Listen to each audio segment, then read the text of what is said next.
Vu qu'il se passe trop de trucs, on va faire une compilation de 6 événements qui ont eu lieu. Il y a eu tout simplement 6 morts en France. On va commencer par Jérémy. On est à Marmagne dans le 7-1. Jérémy a été enlevé, puis tué près du vieux château.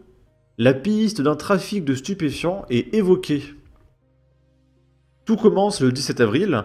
Enlèvement à Marmagne, possible lien avec un trafic de stupéfiants. Jérémy a été enlevé près de son domicile par des hommes cagoulés.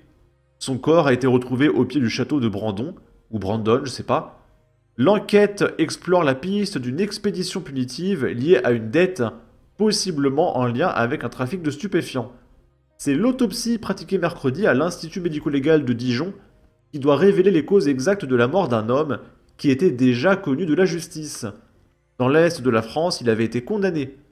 Et plus récemment, il avait aussi été condamné au tribunal de Chalon-sur-Saône pour des cambriolages commis dans la vallée du Mervin, et notamment à Marmagne et Saint-Symphorien de Marmagne. Il avait échappé à la prison en raison de la naissance prochaine de son dernier gamin. Donc c'était un père de famille responsable. Ensuite, on a de nouvelles infos. Il aurait tenté de fuir avant d'être rattrapé et embarqué. L'autopsie indique qu'il est décédé des suites d'un coup mortel probablement infligé près du château de Brandon. Une cagnotte pour soutenir la famille de Jérémy Gomambo a été créée. Une collecte de fonds a été lancée pour aider la compagne de Jérémy, qui a donné naissance à leur troisième gamin le 11 mars. Les obsèques sont prévues le 23 avril à Chaours, dans l'Aube, d'où il était originaire. Ensuite, on va parler de Yanis. Il avait 17 ans. Et lui, il est parti à cause de l'État. Yanis, 17 ans, met fin à ses jours après la remise en liberté de son pointeur par un juge rouge. Yanis, 17 ans, a mis fin à ses jours le 30 mars dernier, après avoir appris la remise en liberté de l'homme qui l'avait pointé lorsqu'il avait 12 ans.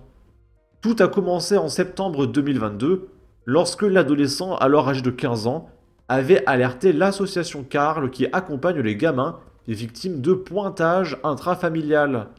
Il avait lancé un appel à l'aide via le formulaire de contact de l'association et en message privé sur Instagram. Je vous écris ce message pour parler. Cela fait déjà 3 ans. 3 ans que je survis, que je souffre, que je me tais. Par la suite, son pointeur avait été interpellé et condamné à 5 petites années de prison ferme le 12 octobre 2023 devant le tribunal de Bonneville, après avoir effectué précédemment 1 an de détention provisoire. Cet homme était un voisin de Yanis et de sa famille. On s'entendait très bien avec lui. Il jouait avec les gamins, avait témoigné Farid, le papa de Yanis. À l'époque, il était déjà connu des services de police pour des faits de pointage sur mineurs commis en 2007 et en 2014. Donc ça fait 2 fois qu'il pointait des gamins et il a été relâché 2 fois. Et il a recommencé jusqu'au drame qui a touché Yanis. Merci les juges. Le 13 février 2025, Yanis a appris que son pointeur avait été remis en liberté sous bracelet électronique. Sachant qu'il était en prison depuis 2023. Donc, 2 ans après, mais pas 1 an et demi après, il a été relâché. Qu'est-ce que c'est que ça? Alors que ça fait 3 fois qu'il pointe des gamins. Le 30 mars, le jeune homme a été retrouvé inconscient au petit matin par sa sœur, avant qu'il ne décède dans une ambulance quelques heures plus tard. Les analyses sont claires. Il a mis fin à ses jours. Dans une lettre écrite retrouvée sur son téléphone portable, il explique son geste et évoque la remise en liberté de son pointeur. Il devait avoir 18 ans le 2 avril. Un appel aux dons a été lancé sur le site de l'association Hello Asso pour aider sa famille à lui dire adieu avec amour, respect et humanité. Plus de 24 000 € ont été récoltés. Paris, porte de Pantin. Un homme a été retrouvé mort. 2 Somaliens écroués, dont un pour assassinat. Le mobile serait un contentieux de 1,50 €. Le mec l'a buté pour 1,50 €. Et en commentaire, j'ai écrit 1,50 €, bordel. Et il y a un mec qui répond, tu es pour ça? Non. Mais une dette se paye. J'ai décalqué un ex-pote pour 10 francs. J'ai récupéré mes 10 francs. C'est un peu un crevard. Moi j'ai un pote, ça fait 8 mois que j'attends mes 40 €. Bon, je vais pas lui casser la figure, mais... Rends-moi mes 40 € s'il te plaît. Le principal suspect, un Somalien né en 1996, a été mis en examen mardi pour assassinat, puis placé en détention provisoire. L'autre homme, un Somalien de 34 ans, est poursuivi pour non-assistance à personne en danger et non-dénonciation de crime.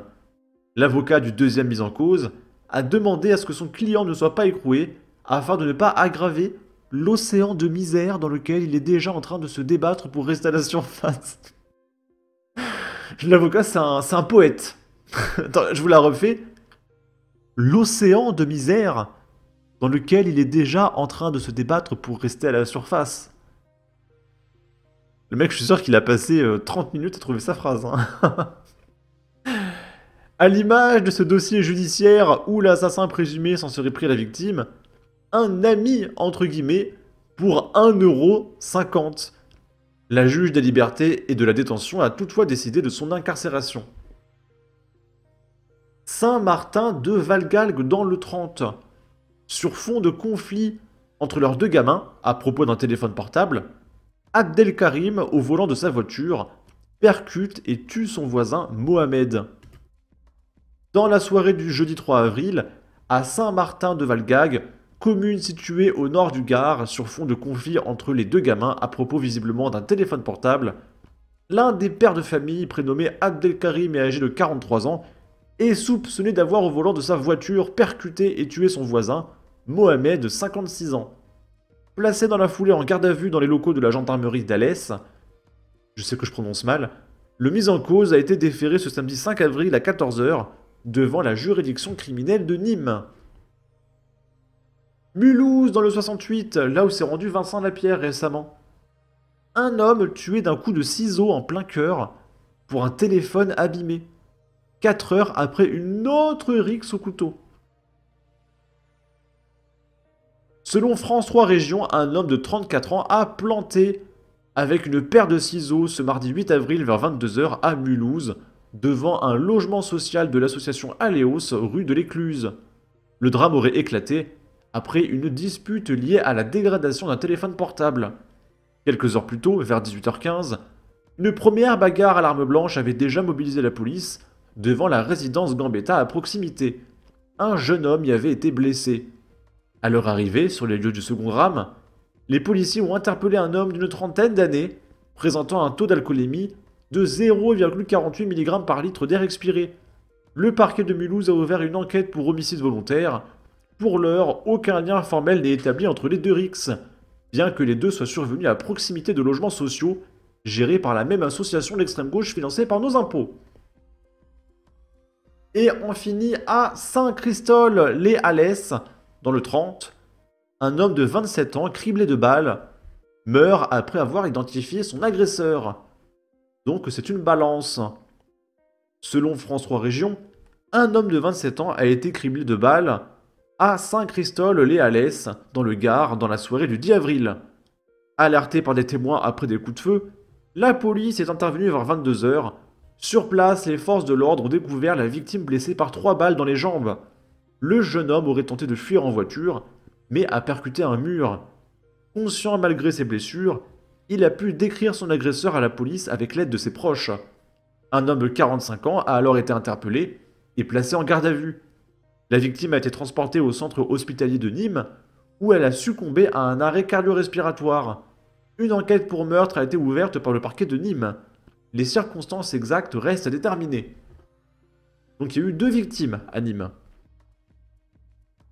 Voilà, tout se passe bien dans notre merveilleux pays. Sur ce, n'hésitez pas à donner votre avis, votre opinion, à partager, liker, commenter. Ça aidera au référencement de la vidéo sur YouTube. Abonnez-vous, suivez-moi sur Twitter. Prenez soin de vous, salut!